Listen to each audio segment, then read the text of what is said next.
Federal Reserve Chair Jerome Powell said the Trump administration has threatened to indict him over a congressional testimony he gave last summer about a Fed building project. Powell revealed this in a Sunday night statement. On Friday, the Department of Justice served the Federal Reserve with grand jury subpoenas, threatening a criminal indictment related to my testimony before the Senate Banking Committee last June. The White House has criticized the Fed's building project in question, the $2.5 billion renovation of two of its buildings, but Powell called it a, quote, pretext to gain more influence over the central bank and monetary policy. This new threat is not about my testimony last June or about the renovation of the Federal Reserve buildings.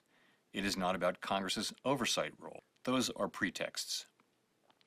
The threat of criminal charges is a consequence of the Federal Reserve setting interest rates based on our best assessment of what will serve the public, rather than following the preferences of the president. Trump has demanded the Fed to cut rates sharply since resuming office in January, blaming its policy for holding back the economy, and has mused about firing Powell.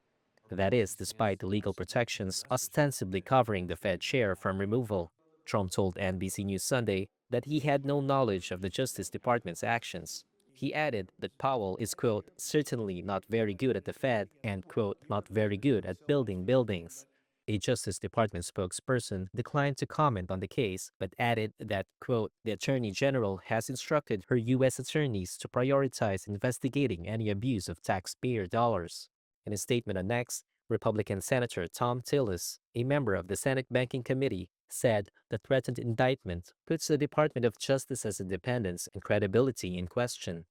Tillis said he would oppose any Trump nominees to the Fed, including the president's coming choice of a new chair, until this legal matter is fully resolved. On Sunday, Powell pledged to, quote, continue to do the job the Senate confirmed me to do. While Powell's term as chair ends in May, he has the right to continue on the Fed board until January 31, 2028.